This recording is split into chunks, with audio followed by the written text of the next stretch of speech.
എല്ലാവർക്കും നമസ്കാരം. ഞാൻ സരിത മഹേശ്വരൻ. ഇന്ന് ശ്രീകൃഷ്ണവിലാസ മഹാകാവ്യത്തിന്റെ 6ാമത്തെ സർഗത്തിലെ 43, 44, 45 എന്നീ 3 ശ്ലോകങ്ങളാണ് നമ്മൾ പഠിക്കുന്നത്.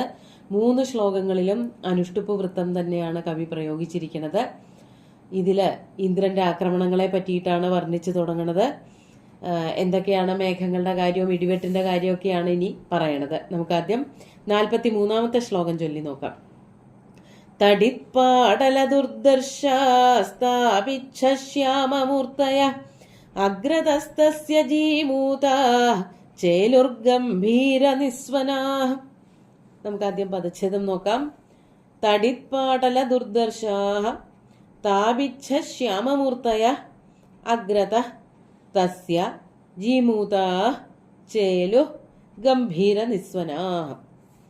ഇവിടെ മേഘങ്ങളൊക്കെ അവിടെ ചലിച്ചു, അതായത് മേഘങ്ങളൊക്കെ പറന്ന് ഈ ഗോകുലത്തിന്റെ മുകളിലെത്തി എന്നൊക്കെയാണ് കവി വർണ്ണിച്ചുകൊണ്ടിരിക്കുന്നത്. എങ്ങനെയുള്ള മേഘങ്ങളാണ് എന്നാണ് ആദ്യത്തെ 2 വരിയിൽ പറയണത്. സംസ്കൃതത്തില് തടിത്ത് പാടല ദുർദർശ എന്നിങ്ങനെ വേർപെടുത്തിയാണ് എഴുതിയിരിക്കുന്നത്. അങ്ങനെ വേർപെടുത്തേണ്ട കാര്യമില്ല. രണ്ടും, അതായത് 3 പദങ്ങള് തടിത്ത് പാടല ദുർദർശ എന്നിങ്ങനെ 3 പദങ്ങളും കൂടി ചേർത്തിട്ടാണ് ഒറ്റവാക്കായിരിക്കുന്നത്. അപ്പോൾ തടിപ്പാടല ദുർദർശാഹ എന്ന് തന്നെയാണ് പറയേണ്ടത്. മേഘങ്ങൾ എങ്ങനെയായിരുന്നു? തടിപ്പാടല ദുർദർശാഹ. തടിത്ത് എന്ന് പറഞ്ഞാല് ഇടിമിന്നൽ കൊണ്ട് അതിന്റെ ആ ചുവന്ന നിറം, അതുപോലെ തിളങ്ങുന്ന നിറം, അതൊക്കെ കൊണ്ട് ദുർദർശാഹ കണ്ടാൽ പേടിയാവുന്നതായിരുന്നു. ദുഃഖേന ദൃശ്യന്തേ ഇതി ദുർദർശാഹ. വളരെ പേടിയോട് കൂടിയിട്ടേ മേഘങ്ങളെ നോക്കാൻ പറ്റുള്ളായിരുന്നു. എന്തുകൊണ്ടാണെന്നാൽ നോക്കുമ്പോഴേക്കും അതിലിങ്ങനെ തിളങ്ങി നിൽക്കുന്ന ഇടിമിന്നൽ കാണാം. എപ്പോഴാണാവോ തീ പിടിക്കുക, എപ്പോഴാണാവോ കഠിനമായിട്ടുള്ള ഇടിവെട്ട് ശബ്ദം കേൾക്കുക എന്നിങ്ങനെ പേടിച്ചുകൊണ്ട് മാത്രമേ ആ ഇടിമിന്നലിനെ നോക്കാൻ പറ്റുമായിരുന്നുള്ളൂ. അതാണ് തടിപ്പാടല ദുർദർശാഹ. മാത്രല്ല താപിഞ്ച അല്ലെങ്കിൽ താപിച്ഛ ശ്യാമമൂർത്തയ, അവയുടെ നിറാണ് പറയണത്. ആദ്യം മേഘങ്ങളിലുള്ള ഇടിമിന്നലിനെ പറ്റി കവി വർണ്ണിച്ചു. അടുത്തതായിട്ട് അവയുടെ നിറത്തിനെ പറ്റി പറയാണ്. താപിച്ഛം. താപിച്ഛം എന്ന് പറഞ്ഞാല് തമാല, നല്ലവണ്ണം കറുത്തിരുണ്ട, അതായത് മരങ്ങളൊക്കെ ഇങ്ങനെ കൂട്ടം കൂടി നിൽക്കുമ്പോൾ അതിനുള്ളതായിട്ടുള്ള ഒരു ഇരുണ്ട നിറമുണ്ടല്ലോ, അതാണ് ഉദ്ദേശിക്കുന്നത്. അതാണ് താപിച്ഛ ശ്യാമം. മരങ്ങൾ കൂടി നിൽക്കുമ്പോൾ ഉണ്ടാകുന്ന ഒരു ഇരുണ്ട നീല അല്ലെങ്കിൽ ഒരു കടും പച്ച നിറത്തിലുള്ള ശ്യാമമായ ഇരുണ്ട മൂർത്തികളായിട്ടുള്ള അങ്ങനെ രൂപത്തോടു കൂടിയിട്ടുള്ള മേഘങ്ങളെ പറ്റിയിട്ടാണ് വർണ്ണിക്കുന്നത്.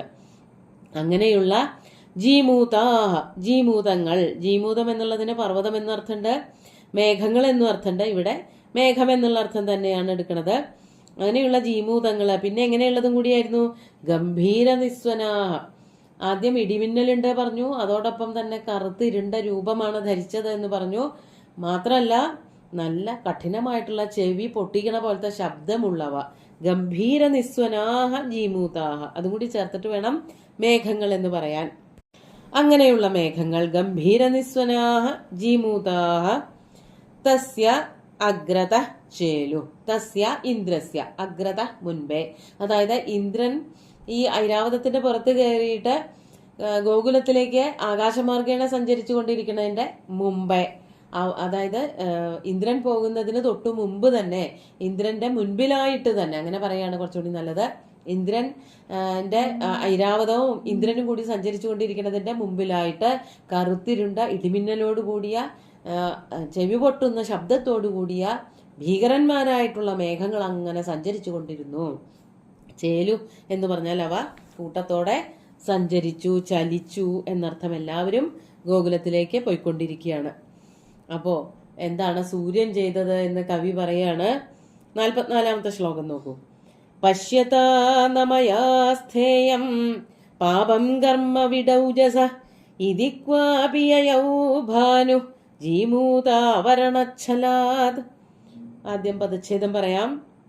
പശ്യതാ ന മയാ സ്ഥേയം പാപം കർമ്മ വിടൗജസ ഇതി ക്വ അപി യയൗ ഭാനു ജീമൂതാവരണച്ഛലാത്. വളരെ ചെറിയ ഒരു പദച്ഛേദേ ഉള്ളൂ ക്വാബി എന്നുള്ള ദിക്കില്. ഇവിടെ എന്താണ് സൂര്യൻ എന്താ ചെയ്തത് എന്ന് പറയാണ്. മയാ എന്നാൽ ഞാൻ ഇതൊന്നും കാണണില്ലേ എന്നാണ് സൂര്യന്റെ ഒരു പക്ഷം. അതാണ് മയാ വിഡൗജസ പാപം കർമ്മ പശ്യത നസ്ഥേയം ഇതി. വിഡൗജസ പാപം കർമ്മ. വിഡൗജസ് എന്ന് പറഞ്ഞാല് പാകശാസനൻ, ഇന്ദ്രൻ എന്നാണ് അർത്ഥം. ഇന്ദ്രന്റെ ഈ പാപം ഉള്ളതായ കർമ്മം, ശ്രീകൃഷ്ണനെ ആക്രമിക്കാൻ പോവുക, ഗോകുലത്തിനെ വെറുതെ ആക്രമിക്കുക, അതൊക്കെ ഒരു തെറ്റും പാപവും ചെയ്യാത്തവരായിട്ടുള്ള പാപം പിടിച്ച ഗോകുലവാസികളെ മുഴുവൻ ആക്രമിക്കുക എന്നുള്ളത് അതിഭീമമായിട്ടുള്ള ഒരു പാപകർമ്മമാണ്. അതൊന്നും കാണാൻ ഞാൻ നിൽക്കണില്ലേ എന്ന് വിചാരിച്ചുകൊണ്ട് പാപം കർമ്മ പശ്യത നസ്ഥേയം, കാണുന്നവനായി ഞാൻ ഭവിക്കുന്നില്ല, കാണാൻ വേണ്ടിയിട്ട് ഞാനിവിടെ നിൽക്കണേ ഇല്ല, ആകാശത്തുണ്ടെങ്കിലല്ലേ ഇതൊക്കെ കാണേണ്ടി വരുള്ളൂ എന്ന് വിചാരിച്ചിട്ടാണോ എന്ന് തോന്നും. ഇവിടെ സാവന്നവ ഉത്പ്രേക്ഷയാണ്, തന്റെ കർമ്മത്തെ മാറ്റി നിർത്തിക്കൊണ്ട്. അതായത് ശരിക്കും അവിടെ സൂര്യൻ എന്താ ചെയ്തത് എന്നല്ല വർണ്ണിച്ചത്, അതിനെ ഒന്ന് മറച്ചുകൊണ്ട് ഒരു ഉത്പ്രേക്ഷാലങ്കാരം കൂടി കൂട്ടിച്ചേർത്ത് വർണ്ണിക്കുകയാണ് ചെയ്തിരിക്കുന്നത്. പശ്യത മയാ നസ്ഥേയം ഇതി ചിന്തയന്നിവ, അതവിടെ പറഞ്ഞിട്ടില്ല, എന്ന് ആലോചിച്ചിട്ടാണോ എന്ന് തോന്നും. ഭാനു ജീമൂതാവരണച്ഛലാത് ക്വാപി യയൗ. ഭാനു, ഭാനു എന്ന് പറഞ്ഞാൽ സൂര്യൻ. ജീമൂത ആവരണ ഛലാദ്, ജീമൂതം എന്ന് പറഞ്ഞാൽ മേഘം, മേഘം വന്ന് മറച്ചു എന്ന വ്യാജേന. ജീമൂതാവരണ ഛലാദ്, ഛലം എന്ന് പറഞ്ഞാൽ വ്യാജമാണ്. ശരിക്കും സൂര്യനെ മേഘം മറക്കി തന്നെയാണ് ചെയ്തത്. എന്തുകൊണ്ടെന്നാൽ ഈ മേഘങ്ങൾ മുഴുവനും വരി വരിയായിട്ട് ഗോകുലത്തിന്റെ അടുത്തേക്ക് എത്തിയല്ലോ. അത്രയും മേഘങ്ങൾ ഒരുമിച്ച് വന്നപ്പോൾ സൂര്യൻ മറഞ്ഞു പോവുക തന്നെ ചെയ്തു. അപ്പോൾ സൂര്യൻ മറഞ്ഞത് യഥാർത്ഥത്തിൽ മറഞ്ഞതല്ല, തന്റെ ഇച്ഛയും അത് തന്നെയായിരുന്നു. ഇപ്പൊ ഇതൊക്കെ ഇവിടെ നിന്നാൽ ഇതൊക്കെ കാണേണ്ടി വരുമെന്ന് വിചാരിച്ചിട്ട് മേഘം വന്ന് മറച്ചപ്പോൾ എവിടേക്കോ പോയി. മേഘം വന്ന് മറയ്ക്കുക എന്ന വ്യാജേന ക്വാബി യയോ, സൂര്യൻ സൂര്യന്റെ നാട്ടിലേക്കോ സൂര്യന്റെ കൊട്ടാരത്തിലേക്കോ എവിടേക്കോ മറഞ്ഞുപോയി എന്നർത്ഥം. യഥാർത്ഥത്തില് മേഘം വന്ന് സൂര്യനെ മറച്ചതാണ്, പക്ഷെ സൂര്യന്റെ ഇച്ഛയും അത് തന്നെയായിരുന്നു, മറഞ്ഞു പോണമെന്ന്. അതുകൊണ്ട് മേഘങ്ങൾ വന്നു, മേഘത്തിന്റെ അടിയിൽ സൂര്യൻ പെട്ടുപോയി. നല്ല കഠിനമായിട്ടുള്ള ഒരു ദുർദിനം, ദുർദിനം എന്ന് പറഞ്ഞാൽ മഴക്കാറ് മൂടിയ ഒരു ദിവസമായി തീർന്നു അന്നത്തെ ദിവസം. അങ്ങനെയുള്ള ഒരു ദിവസമാണ്. അങ്ങനെ കണക്കാക്കിയിട്ട് വന്നിട്ടാണ് ഇന്ദ്രൻ ഗോകുലത്തിനെ ആക്രമിക്കാൻ പുറപ്പെടുന്നത്. നമുക്ക് 45-ാമത്തെ ശ്ലോകം കൂടി നോക്കാം. തഥാ ചേതസ്യതി ക്രുദ്ധേ തസ്യ പത്യുർദിവൗകസാം മദാദിവതമഃ പൂരോ ജജൃംഭേ ദുർദിനച്ഛലാത്. പദച്ഛേദം നോക്കാം. തഥാ ചേതസി അതിക്രുദ്ധേ തസ്യ പത്യു ദിവൗകസാം മദാദ് ഇവ തമഃ പൂര ജജൃംഭേ ദുർദിനച്ഛലാത്. കഴിഞ്ഞ ശ്ലോകത്തിലും പറഞ്ഞു ഛലാദ് എന്ന്, ഈ ശ്ലോകത്തിലും ഛലാദ് എന്ന് തന്നെയാ പറയണത്. വ്യാജേന, ദുർദിനം എന്ന വ്യാജേന എന്നാണ് വർണ്ണിക്കുന്നത്. നമുക്ക് ആദ്യത്തെ വരിയിൽ നിന്ന് തന്നെ അന്വയം തുടങ്ങാം. ദിവൗകസാം പത്യു തസ്യ ചേതസി അതിക്രുദ്ധേ തഥാ അതിക്രുദ്ധേ സതി. ദിവൗകസാം പത്യു, ദിവൗകസ്സുകള് എന്ന് പറഞ്ഞാൽ സ്വർഗം ഓഗസ് ആയിട്ടുള്ളവർ, അതായത് ദേവന്മാര്. ഓഗസ് എന്ന് പറഞ്ഞാല് വാസസ്ഥാനം, സ്വർഗം വാസസ്ഥാനമായിട്ടുള്ളവര് ദേവന്മാര്. ദേവന്മാരുടെ പതിയായിട്ടുള്ള ഇന്ദ്രൻ, ആ ഇന്ദ്രന്റെ ദിവൗകസാം പത്യു, ഇന്ദ്രന്റെ ചേതസി മനസ്സിൽ അല്ലെങ്കിൽ മനസ്സ്, തഥാ അതിക്രുദ്ധേ സതി. ദിവൗകസാം പത്യു തസ്യ ചേതസി അതിക്രുദ്ധേ സതി.